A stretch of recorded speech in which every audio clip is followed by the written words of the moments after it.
새해가 시작된 지 얼마 안 되었는데 벌써 오늘이 1월 마지막 주입니다. 저도 이제 나이를 조금 먹은 것 같습니다.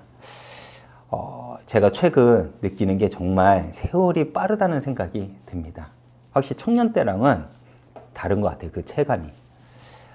이렇게 느낄수록 제가 더 생각하는 것은 세월을 아끼며 제가 힘이 있는 시간까지는 정말 복음을 위해서 제가 열심히 달려가야겠다라는 생각이 들었습니다.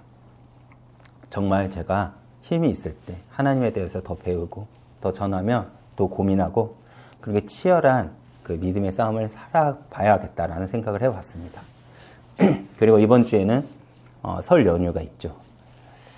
사실 이전 같았으면 이럴 때 설 그 연휴의 기분이 났을 텐데 저만 그런지는 모르겠는데 최근 나라 상황이 어려움 속에 있어서 그런지 이전과 같은 분위기는 나지 않는 것 같습니다. 이런 상황이 있기에 우리는 우리가 정말 나라를 위해 정말 우리가 마음 담고 기도를 해야 될 것 같습니다. 지금 우리 교회는 사무엘서를 시작으로 역사서를 아주 긴 호흡으로 이어가려는 계획을 제가 가지고 있습니다. 물론 제가 구약 역사서만 설교한다는 게 아니에요. 중간중간에 제가 신약 책도 함께 말씀을 전할 것인데 아주 긴 호흡을 가지고 제가 역사서를 여러분들한테 말씀을 전하고자 합니다. 제가 역사서를 강의하고자 한 이유가 있습니다.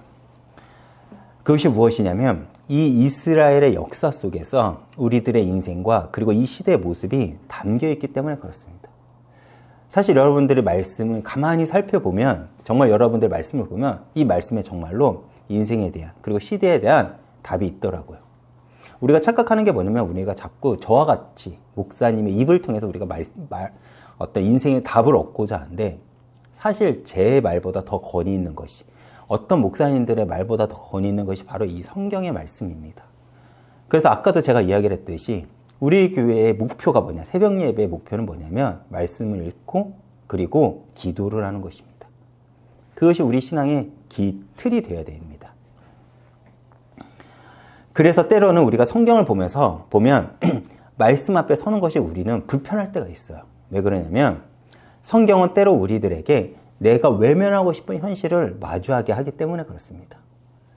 그렇지만 성경은 우리에게 참 생명의 길로 인도합니다. 그렇게 우리가 함께 말씀을 보면서 우리가 함께 이 긴 호흡을 가지고 말씀을 함께 알아가면서 우리가 생명의 길로 동행하는 시간이 되길 축원드리겠습니다. 지금 우리는 사무엘서를 보면서 다윗의 인생을 함께 알아보고 있죠. 아마 여러분들도 신앙생활하면서 이렇게 자세하게 우리가 다윗의 인생을 살펴보기란 쉽지 않을 것입니다. 성경은 다윗을 뭐라고 소개하고 있죠? 하나님 마음에 합한 자라고 성경은 이야기를 하고 있습니다. 그리고 이러한 우리는 다윗과 같은 응답을 받기를 원하죠. 우리 역시도요. 어렸을 때부터 우리가 신앙을 시작하면서 가장 먼저 듣는 인물이 다윗입니다. 사실 우리가 다윗을 보면서 기대해야 하는 것이 있습니다. 그것이 무엇이죠? 지금 시대가 우리가 어렵다고 하죠. 교회가 어렵고 영적으로 어두운 시대라고 합니다. 희망이 없고 예배가 무너졌다고 합니다. 더욱이 오늘날 기독교는 세상에 어떤 답도 어떤 위안도 주지 못하는 것이 현실이기도 하죠. 오늘날 기독교의 가장 큰 문제가 뭐냐라고 하면 저는 이거인 것 같습니다. 갈등을 유발시킨다는 거예요. 물론 기독교가 주장하는 내용들이 있어요. 그게 저는 틀렸다는 것이 아닙니다. 근데 문제는 무엇이냐면 사람들에게 혐오감을 심어준다는 거예요. 다시 말해 이 말은 뭐냐면 세상 사람들에게 기독교가 더 이상 어떤 위안도 어떤 은혜도 주지 못한다는 것입니다. 생명에 전달되는 그 길을 막았다는 거예요. 그런데 이러한 시대가 아무리 침울하고 어렵고 소망이 없더라도 우리가 다윗을 통해서 기대해야 하는 것은 무엇이냐면 하나님 마음에 합한 자가 일어난다면 그 시대에 하나님 은혜와 역사를 보게 된다는 것. 이것을 우리는 이 말씀의 흐름을 통해서 우리는 배워야 합니다. 오늘날 많은 이들이 교회가 타락했다고 합니다. 근데 여러분 중요한 게 뭔지 아십니까? 사실 교회가 타락하고 시대가 타락했다고 한들 여기에 보인 여러분들이, 더 나아가 여러분들의 신앙의 유산을 이어 세워진 다음 세대들이 온전하다면 그 다음 세대는 우리가 생각하기에는 무너질 것 같고 우리가 생각하기에는 망할 것 같지만 그들이 나의 신앙이 온전하고 그 신앙만 제대로 전달한다면 그 다음 시대는 온전한 시대가 될 것이라는 것입니다. 우리는 그것을 교회사를 통해서 그리고 성경을 통해서 우리가 배우고 있지 않습니까? 그렇게 우리는 오늘 말씀을 통해서 내가 누구인지에 대해서 우리가 함께 생각해 보았으면 좋겠습니다. 우리는 그리스도인이죠. 우리는 예수를 믿는 이들입니다. 그렇다면 여러분들은 여러분들의 삶 속에 무엇을 증명하길 원하시나요? 그렇다면 저의 질문은 이것입니다. 예수를 믿고 천국 가는 게 신앙생활의 목표라면, 그것이 다라고 한다면 사실 우리는 젊은 날에 예수를 믿지 않아도 됩니다. 굳이 젊은 날에 예수 믿을 필요가 없어요. 세상적인 거 내가 힘 있을 때 다 놀다가 죽기 전에만, 내가 힘 빠지고 내가 기력이 없을 때만 예수를 믿고 예수를 믿어도 천국은 갑니다. 그렇죠? 그것이 목표라고 한다면요. 또 여러분들 정말 예수를 믿는다고 한다면 사실 우리의 구원은 취소가 되지 않죠. 그렇지 않습니까? 저희 집에 자녀가 있죠. 제 딸이 있죠. 제 자녀가 자라나면서 자기 마음대로 막 살아요.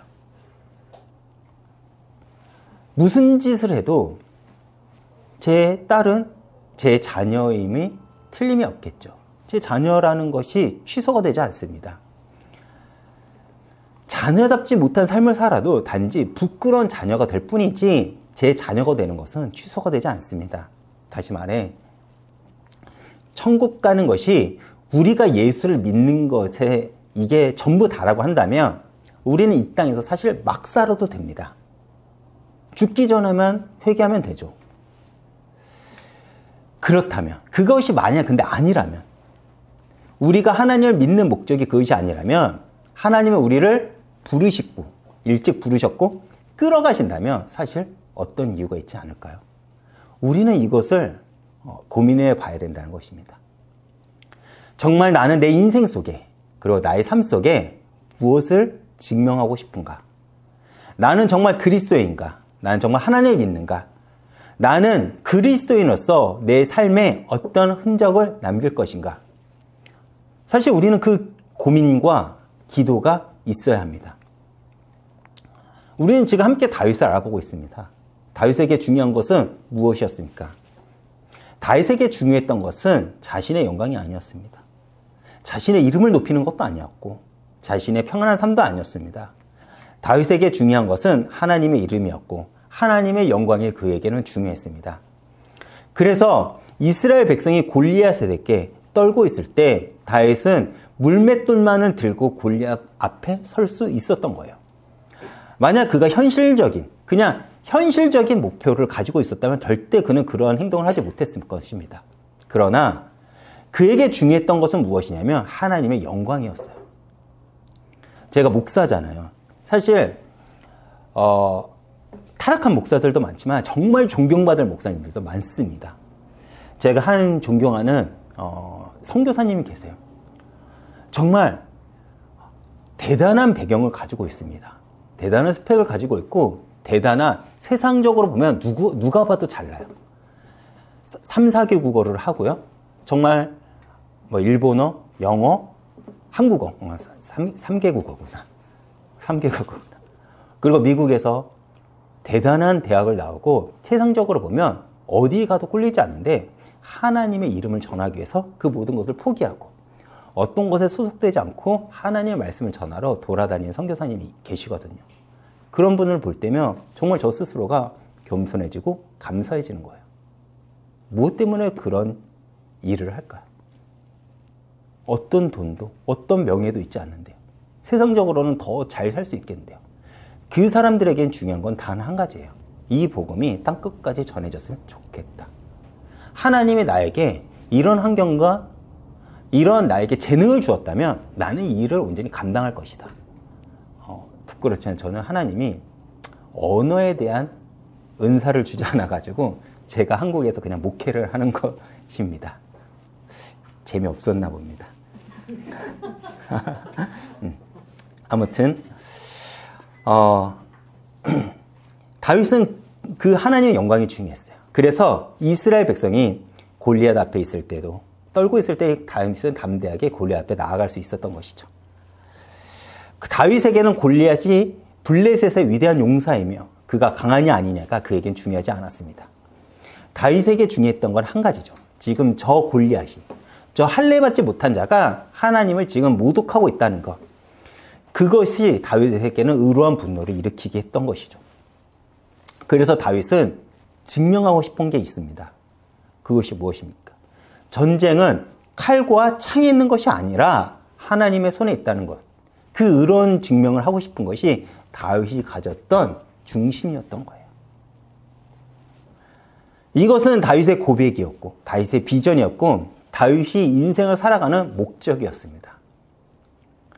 다윗은 단지 자신이 영웅이 되고 싶어하는 마음이 있는 것이 아니라 하나님을 증명하고 싶었던 것입니다. 골리앗이 아무리 강하다 할지라도 비록 내가 그 자리에서 골리앗에 죽는다 할지라도 다윗은 하나님이 나의 편이다라는 것을 저 떨고 있는 이스라엘 백성들에게 그리고 하나님을 모독하고 있는 그 블레셋 군인들에게 그는 증명하고 싶었던 것입니다. 여러분, 우리가 여기에서 우리가 다윗에게 배워야 될 것이 있습니다. 신앙은요, 무엇을 목적에 두느냐에 따라 우리의 삶과 삶의 방향과 방법이 완전 달라진다는 거예요. 다윗과 사울은요, 같은 선지자가 불렀습니다. 하나님이 택했고요. 그러나 사울이 가졌던 중심과 다윗이 가졌던 그 삶의 중심은 달랐어요. 그 작은 중심의 차이가 인생을 다르게 만듭니다. 사실 우리의 신앙의 가장 큰 문제는 무엇입니까?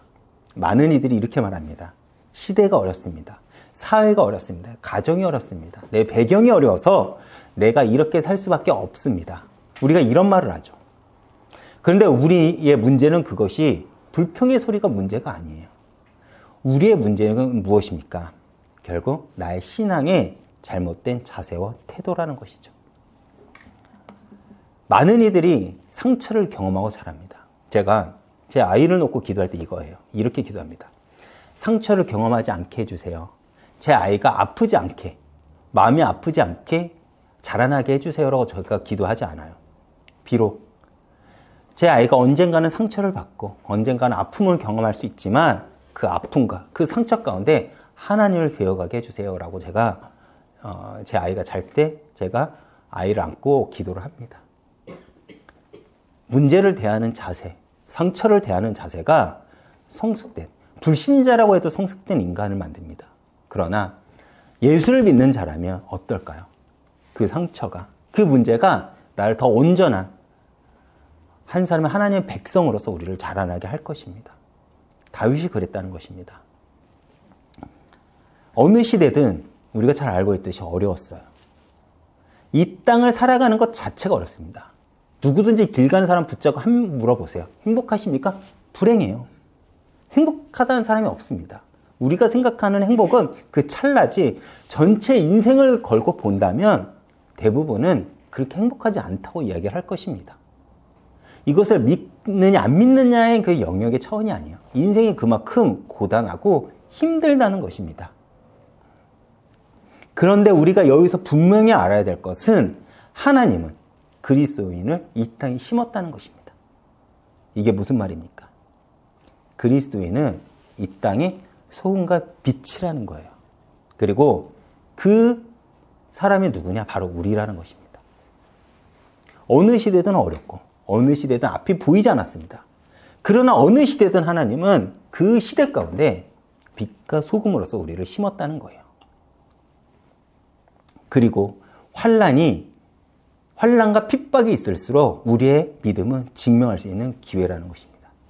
제가 앞으로 우리가 마주할 그 어두운 영적인 현실에 대해서 이야기를 했습니다. 앞으로 우리 자녀들이 자라날 그 세대는 아마 기독교인으로서 살아가는 것이 더 어려울 거예요. 그러나 다르게 생각해 보면 우리 자녀들의 믿음은 더 증명될 기회이기도 합니다. 여기서 우리가 깨어서 기도해야 될 것은 무엇이냐?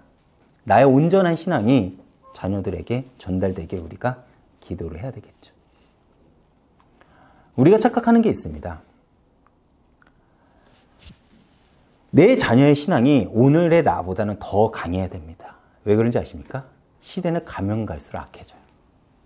오늘이 가장 평온한 날이라는 것입니다.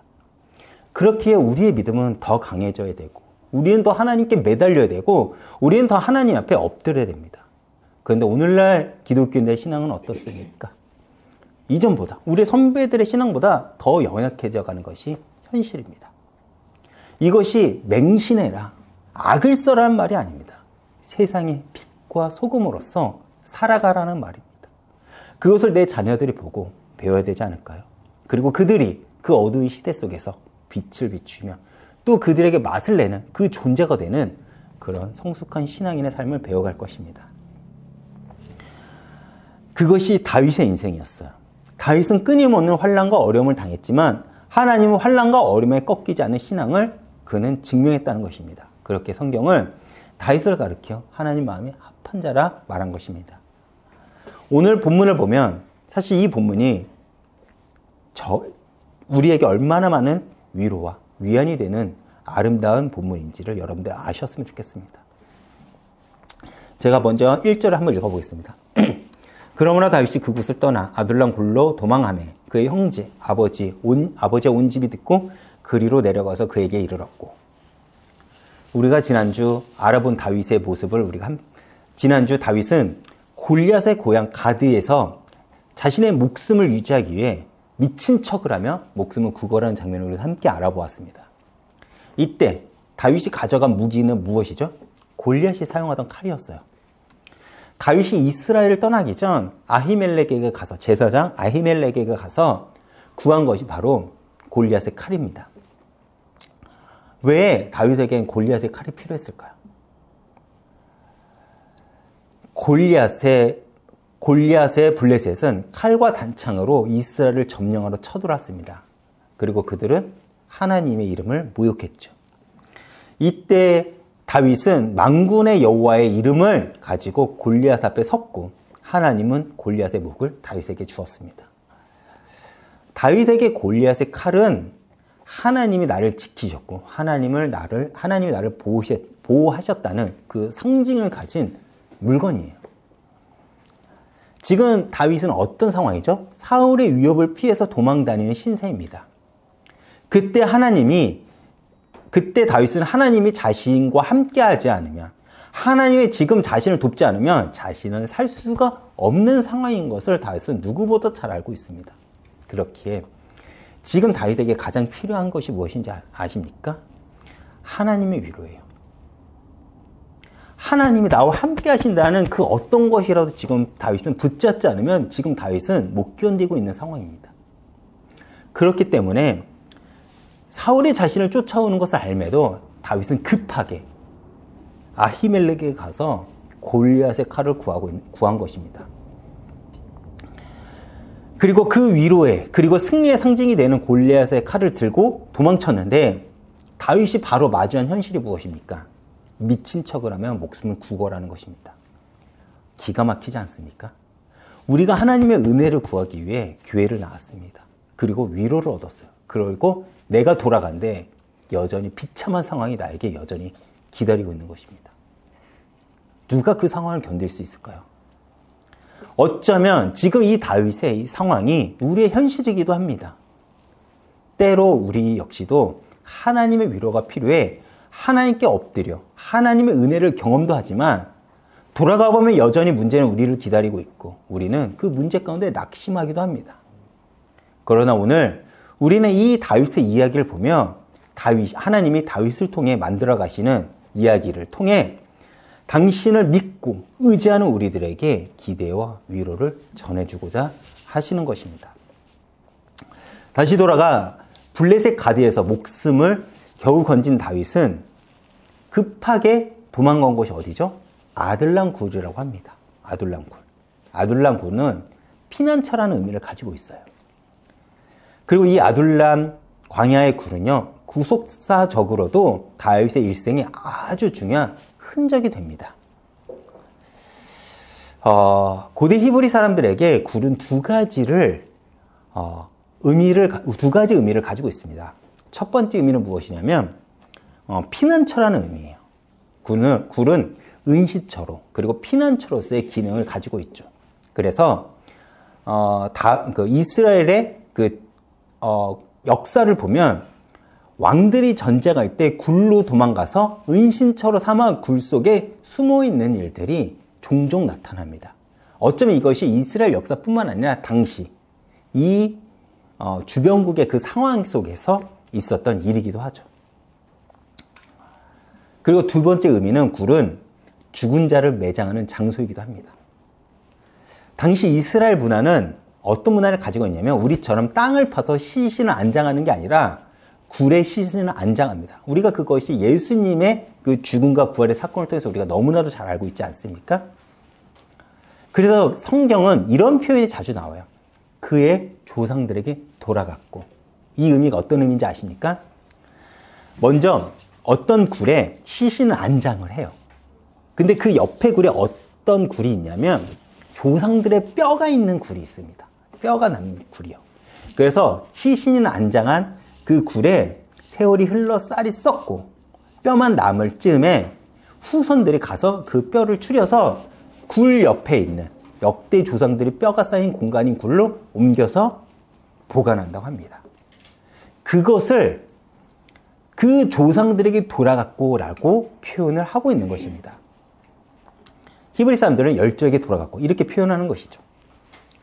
그리고 더 나아가 이 아둘람 굴은요, 기독론적으로도 어떠한 예표를 담고 있어요.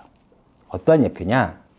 다윗이 가장 처절한 인생의 그 국면을 맞으면서 놀랍게도 이 굴에서 다윗의 왕국이 준비되기 시작합니다. 다윗의 왕국이요. 여러분, 다윗의 왕국은요, 무엇을 상징하냐면 하나님 나라를 상징합니다.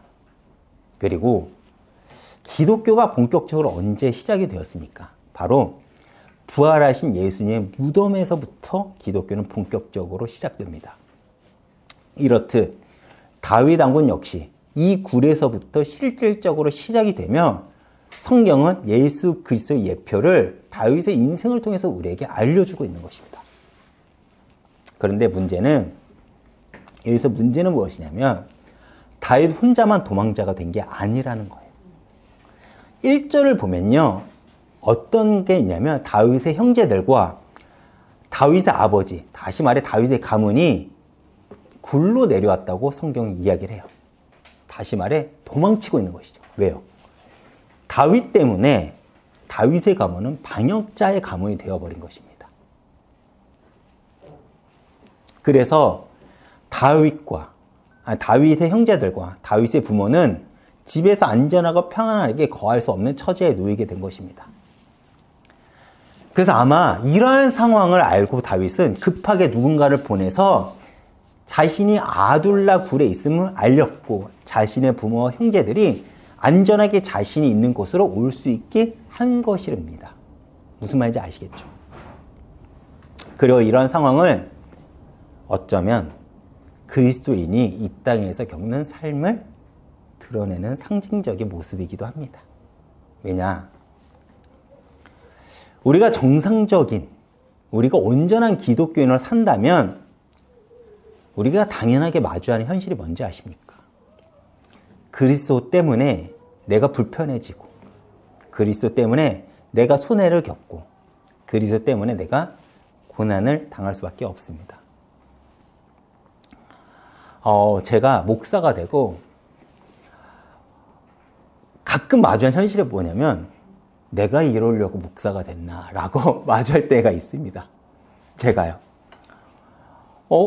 내가 이렇게 이 정도까지는 아닌데 정말 아무나 막 해요.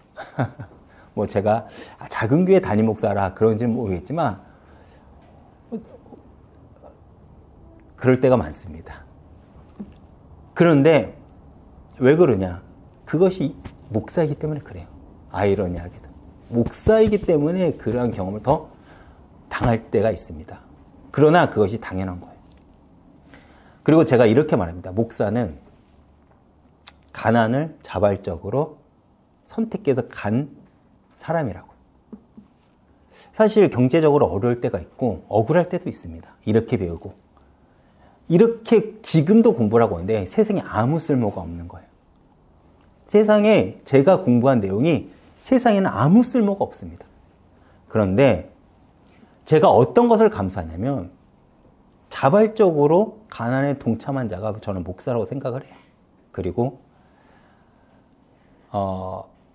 목사가 됐다고 했을 때 고백은 뭐냐면 이거예요. 그렇게 살겠습니다. 이 의미 아시죠?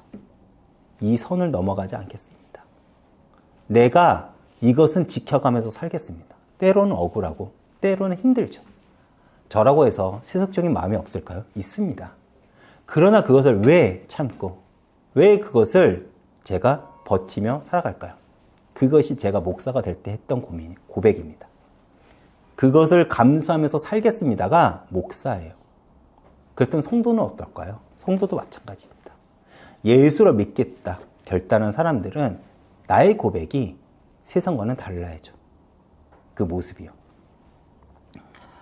그런데 오늘날 우리가 이해하고 받아들인 복음은 무엇입니까? 우리는 그리스도 때문에 평안을 누리려 하고 그리스도 때문에 세상의 복을 탐닉하는 존재가 되어버렸다는 것입니다. 이것이 바로 복음이 변질되었음을 우리는 알 수가 있죠. 그런데 사무엘상 22장 1절을 보면요. 다윗의 지방과 형제들은요. 누구 때문에 고난을 받습니까? 다윗 때문이에요. 그리고 우리는 이 성을 정확하게 기독론적 모형으로 삼을 수 있다는 거예요. 위에서도 이야기를 했듯이 우리가 제대로 예수를 쫓는다면 우리가 정말 예수님의 길을 예수님이 걸으신 그 길을 따르는 사람이라면 우리는 다윗의 가문이 다윗처럼 고난을 받은 것처럼 예수 때문에 우리가 불편을 겪고 손해를 겪는 그 고난을 당할 수밖에 없다는 것입니다. 이 그림처럼 우리는 그 억울한 길을 당할 수밖에 없다는 거예요. 그런데 성경은 분명히 그래서 우리에게 이렇게 말합니다. 너희가 세상에서 환난을 당하나. 전제가 뭐죠? 너희는 세상에서 환난을 당한다는 것입니다. 그러나 왜 우리가 환난을 당함에도 두려워하지 않을 수 있습니까? 이어서 이렇게 우리에게 알려주죠. 담대하라. 내가 세상을 이겼노라. 무슨 말입니까? 내가 믿는 하나님은 세상보다 크다는 것입니다. 제가 최근 한 찬양에 꽂혀서 그 찬양을 매일 듣고 있습니다. 근데 그 찬양의 가사 중에 이런 내용이 있어요. 우리가 얼마나 거대한 손길 속에 있는지를 아는 것이 복음.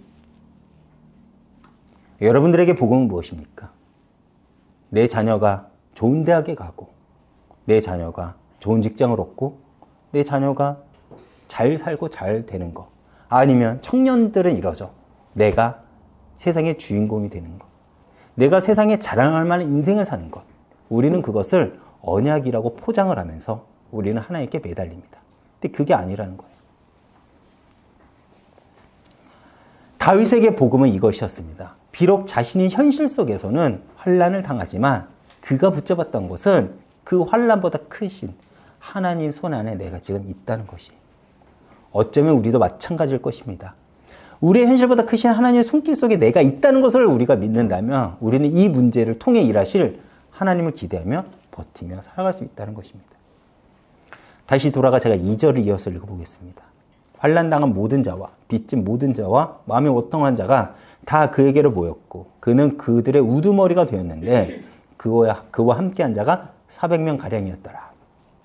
다윗 주변으로 400여 명의 사람들이 모이기 시작하죠.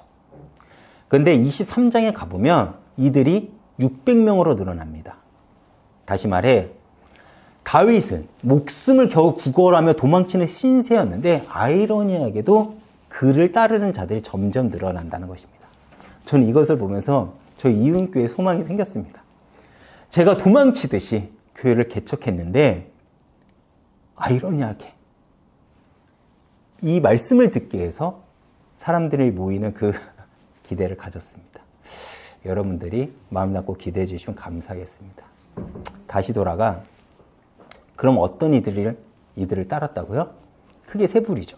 환난당한 자입니다.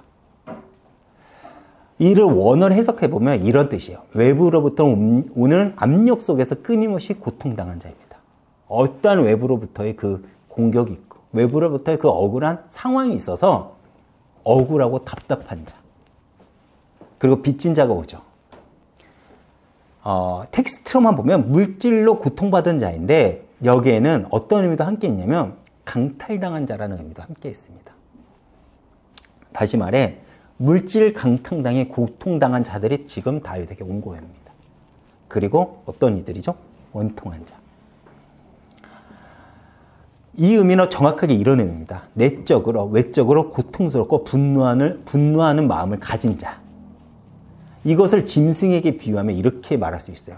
짐승이 자기 새끼를 빼앗겨 울부짖는 상태. 바로 이 상태가 원통한 자의 마음이라는 것이죠. 이렇게 아프고 억울하게 사는 것이 막막한 자들이 다윗에게 모이기 시작한 것입니다. 그리고 이런 자들이 갈수록 다윗을 따르기 시작한 것이죠. 제가 저희 교회를 놓고 기도할 때 딱 이겁니다. 마음이 상한 자가 주님 앞에 나와 예배를 함께 드릴 때 하나님의 위로를 받고 소망을 얻었으면 좋겠습니다 라고 제가 기도를 합니다. 저희 교회의 목표가 딱 그거예요. 그 소망이 있으면 살아갈 이유가 있잖아요. 그 소망이 있고 살아간다면 우리의 삶의 흔적을 통해서 예수가 있다는 것을 증명할 수 있잖아요. 저는 저희 교회가 그랬으면 좋겠습니다. 딱 이 상황이에요. 다시 돌아가 다윗에게 모인 이들은 누가 봐도 오합지졸입니다. 그러나 우리가 알고 있는 역사 한 가지가 있습니다. 바로 출애굽 시기에 오합지졸과 같은 민족이 가나안 땅을 정복하고 이스라엘 왕국을 세운 우리는 역사를 잘 알고 있죠. 더 나아가 이러한 상황, 이러한 다윗의 상황은 앞으로 다윗이 세울 다윗 왕국의 기틀이 되기도 합니다. 어쩌면 우리의 이해와는 달리 하나님의 시장은 늘 이렇게 작은 것으로부터, 약한 것으로부터, 힘이 없는 곳으로부터 시작이 되어집니다. 우리는 내가 잘나고 내가 성공해야 하나님께 영광을 돌릴 수 있을 거라고 우리는 생각하지만 하나님은 세상에 미련한 것들, 천한 것들, 멸시받는 것들, 그리고 없는 것들을 택하여 강하고 지혜 있는 자들을 부끄럽게 하는 것이 하나님의 구원의 방식이라는 거예요. 우리나라가 어떻게 복음이 증거가 되었죠? 위대한 선교사가 와서가 아닙니다. 어쩌면요. 약하고 연약한 그 백성들. 제가 기억한 신앙의 선배들은요, 무식한, 죄송합니다. 아줌마들이 많았어요. 그들이 교회에 나와서 기도하고 울며 매달렸는데, 우리가 경험한 건 뭐냐면 부흥이었습니다. 오늘날 기독교가 무너진 게 우리가 너무 하나님 앞에 똑똑합니다. 매달리지 않죠.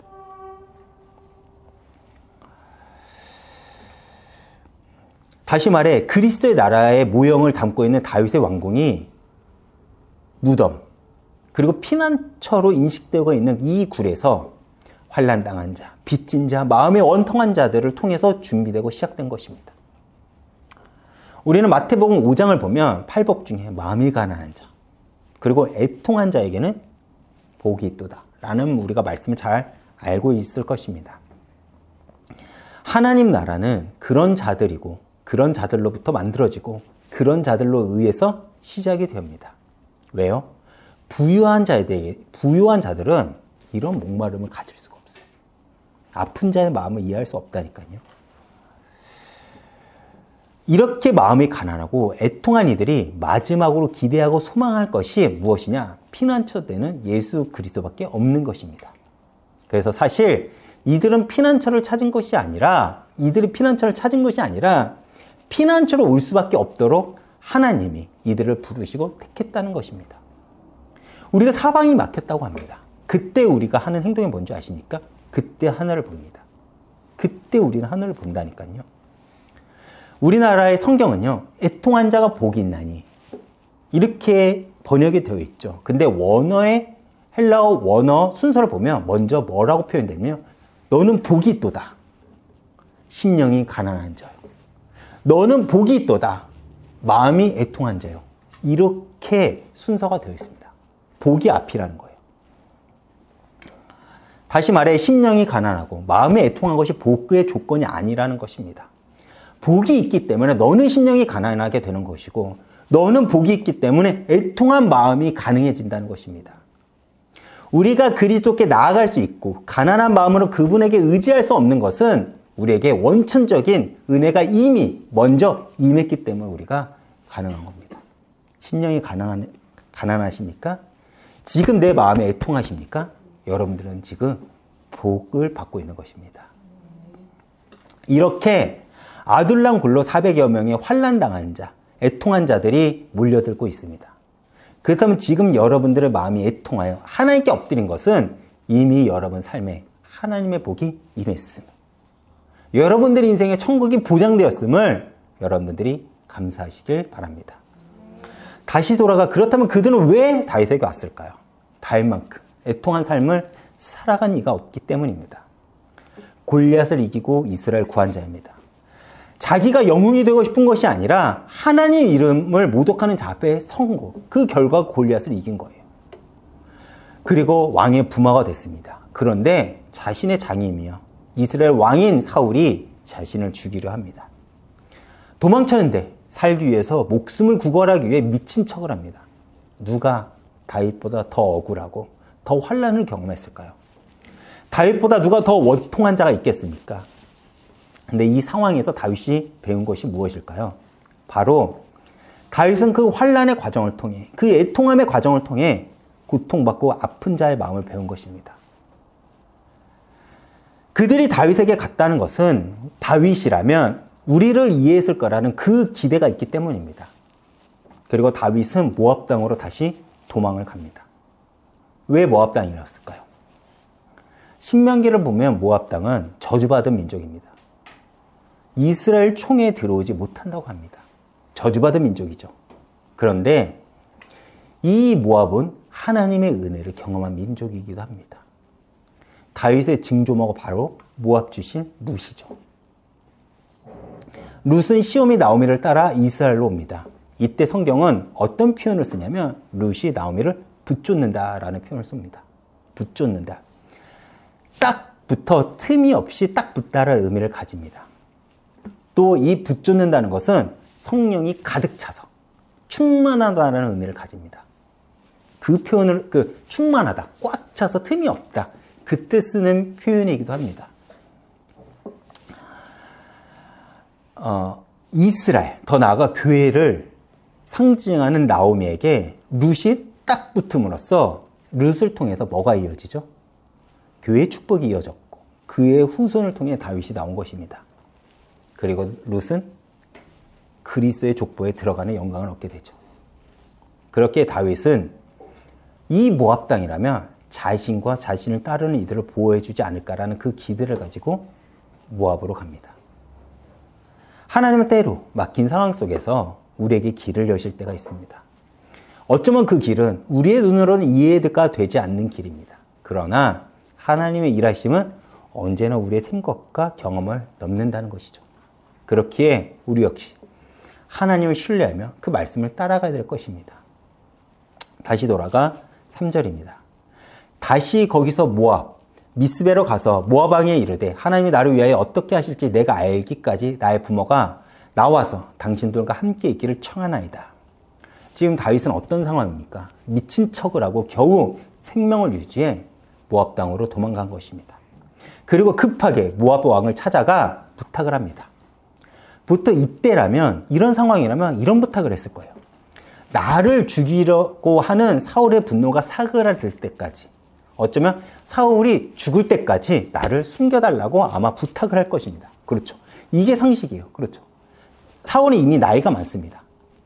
다윗과 요나단의 나이 차이가 30살이 차이가 납니다. 그렇다면 사울과 다윗은 얼마나 차이 날까요? 대략 50년의 차이가 납니다.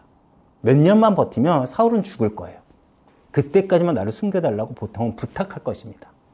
그런데 다윗의 부탁은요, 우리를 굉장히 당황스럽게 해요. 다윗은 어떤 부탁을 하죠? 내가 하나님의 뜻을 알기까지 나를 여기 있게 해달라고 합니다. 이게 다윗과 우리들의 차이인 것 같습니다. 여러분, 지금 이 상황이 이해가 되십니까? 우리는 이해가 되지 않죠.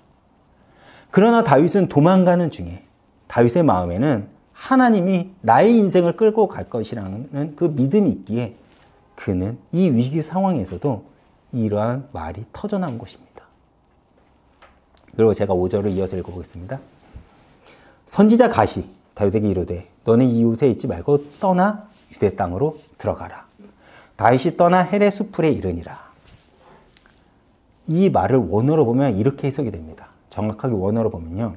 선지자 갓이 다윗에게 이르되 너는 이 요새에 있지 말고 너를 위하여 유대 땅으로 들어가라. 다윗은 나를 위하여 어떻게 하실 때까지 다윗은 하나님이 어떻게 하실 때까지 하나님의 뜻을 알 때까지 내가 여기 있게 해달라고 부탁을 하는데 하나님이 뭐라고 응답하시죠? 너를 위하여 유대 땅으로 들어가라고 말씀하십니다. 이 말이 다윗에게 얼마나 위로가 되었을까요? 얼마나 힘이 되었을까요? 내가 하나님 앞에 엎드려 기도했는데 하나님이 바로 다윗에게 응답을 하시는 것입니다. 그리고 다윗이 대단한 것은 뭐냐면 바로 그 말씀을 듣고 움직였다는 거예요. 이렇듯 다윗은 철저하게 하나님 말씀에 따라간 삶이었다는 거예요. 우리는 이런 다윗의 신앙을 배워야 합니다. 사실 우리가 신앙생활하면서 기대하는 것들이 있죠. 우리는 예수를 통해 세상이 부러워할 만한 기적을 경험하기 원하고 세상의 성공을 원합니다. 우리는 예수를 믿는다고 하지만 우리의 기대는 늘 세상에 있죠. 물론 하나님은 세상에서도 우리의 필요를 채우십니다. 하나님은 주기를 기뻐하시는 분이에요. 그러나 중요한 것은 여러분들의 삶의 목적이 무엇이냐는 것입니다. 내가 이렇게 해서 부자가 되었습니다. 내 자녀가 이렇게 해서 좋은 대학에, 좋은 직장에 들어갔습니다. 우리의 기도의 내용이 그런 것들로만 쌓여가고 우리의 신앙 간증이 그런 것들만 채워가시길 여러분들을 바라시나요? 그것을 기대한다면 우리는 도대체 예수를 믿는 것을 뭘로 증명하냐는 것입니다. 왜요? 다른 종교도 그러한 간증은 있습니다. 우리가 이단이라고 손가락질을 하는 그곳에서도 내가 기대하는 그런 간증과 역사는 있다니까요. 그렇다면 예수를 믿는다면 우리는 그들과 달라야지 않을까요? 위에서도 이야기했듯이 기독교는 때로 예수 때문에 손해보기도 하고 때로는 환난을 당하기도 합니다. 그러나 우리가 이 세상에서 살아갈 수 있는, 우리가 예수를 믿고 기대하는 것은 세상을 이기신 예수가 지금 나와 함께 하시기에 우리는 이 세상에서 능히 살아갈 수 있다. 우리는 이것을 보여줘야 된다는 것입니다. 버텨갈 수 있고 이 환난 가운데서도 나는 예수 때문에 기뻐할 수 있다. 우리는 이것을 보여야 한다는 것이죠. 그러나 그 은혜와 그 역사를 살아가기 위해서는 한 가지 조건이 있어요. 그것이 뭔지 아십니까? 누구든지 주님을 따르려거든 나를 부인하고 자기를 부인하고 내게 맡겨진 나에게 주어진 그 십자가를 지고 주님을 따르는 것입니다. 결론입니다. 오늘날 기독교가 무너진 이유가 무엇일까요? 성경을 이야기하지 않는다는 것입니다. 오늘날 기독교가 무너진 이유요. 제가 왜 강의 설교를 하는지 아십니까? 말씀입니다. 말씀을 여러분들에게 알려주고 싶어서요. 여러분들은 이 성경 말씀이 뭐라고 생각하시나요? 이 말씀은요, 생명입니다. 제가 정말로 간절하게 부탁하는 것이 뭐냐면 어떤 목사의 말보다 이 성경의 권위가 여러분들에겐 더 높아야 된다는 거예요. 그런데 오늘날 기독교인들에게 성경은요, 세상의 책보다 권위가 없습니다. 세상의 철학자들보다, 세상의 교수들보다, 어떤 유명인들보다 그들의 책보다 이 성경의 권위가 떨어졌다는 것입니다. 우리가 혹하는 메시지가 무엇입니까? 말의 자랑과 못함. 우리가 거기에 반응하지 않습니까? 저 사람이 나를 속 시원하게 해준다. 저 사람이 내가 듣고 싶은 말을 해준다. 거기에 우리가 반응하지 않습니까? 그러나 우리가 집중할 것은 뭐냐면 이 생명 대신 성경입니다.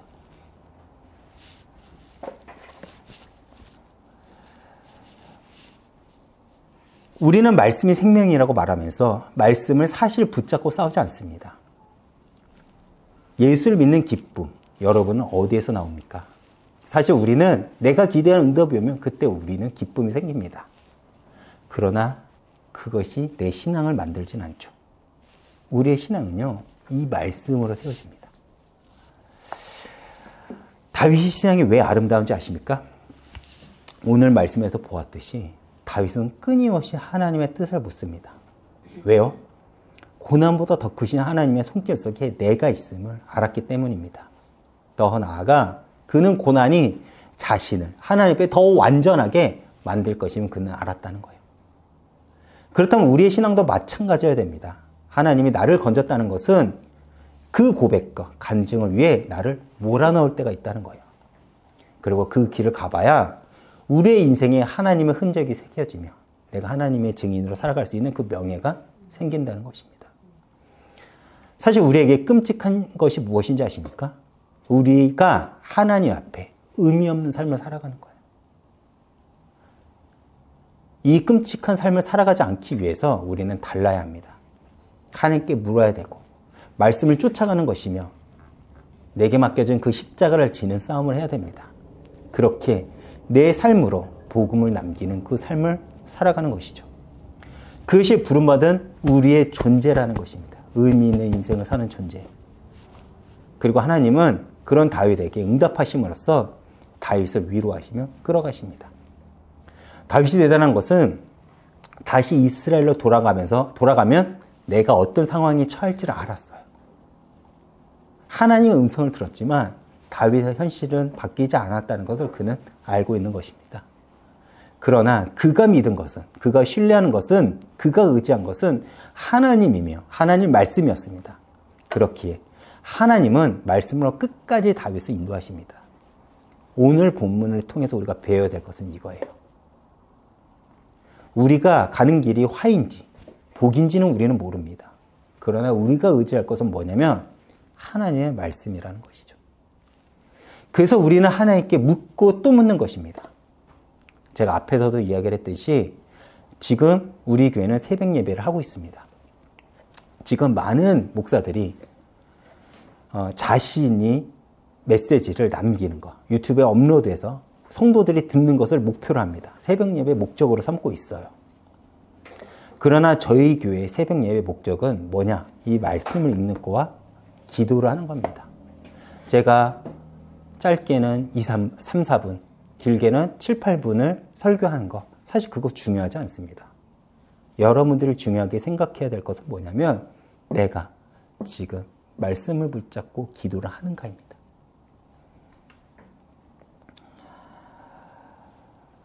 매일 말씀을 읽고 기도하면서 우리는 하나님의 뜻과 목적에 내 삶의 방향을 맞추는 그 시간이 여러분들의 새벽 예배입니다. 제 시간에 맞출 필요가 없어요. 여러분들 스케줄에 맞게 여러분들이 그 시간에 여러분들 하나님께 집중하면 됩니다. 그렇게 이은교회 성도님들은 말씀을 들었다를 넘어서 성경을 보고 성경 말씀을 붙잡고 기도를 하며 여러분들의 삶이 하나님의 뜻에 맞추길 바랍니다. 그렇다면 하나님은 여러분의 기도에 응답하실 것이며 말씀을 여러분들의 삶을 인도하실 것입니다. 오늘 준비한 찬양은 제가 앞에서도 얘기를 했듯이 제가 요즘에 꽂혀서 매일 듣는 찬양입니다. 알파와 오메가라는 찬양이에요. 이 찬양을 들으면서 제가 이런 생각이 들더라고요. 정말 벅차게 예수님을 잘 믿고 싶다. 벅찬 기쁨을 가지고 정말 예수님을 잘 믿고 싶다는 그 생각을 제가 가집니다. 아까 제가 설교 중에 예시로 든 찬양의 가사가 바로 이 찬양입니다. 여러분들의 하나님은 어떤 하나님이십니까? 여러분들은 정말 거대한 손길 속에 여러분들이 있음을 믿으십니까? 그 믿음이 있다면 오늘의 현실은 내일의 간증으로 바뀔 것입니다. 그렇게 하나님의 흔적이 내 삶에 쌓인 것만큼 우리가 의미 있는 인생이 있을까요? 벅찬 기쁨과 감격이 있을까요? 우리는 그 기쁨을 기대하기에 오늘도 우리는 이 자리에 나와 예배를 드리는 것입니다. 그리고 하나님은 그 기대를 가지고 나온 이들에게 다윗에게 응답하셨듯이 우리에게 응답하시며 우리를 인도하실 것이에요. 그 기대를 가지고 오늘 이 찬양을 통해서 큰 은혜 받으시길 바라겠습니다.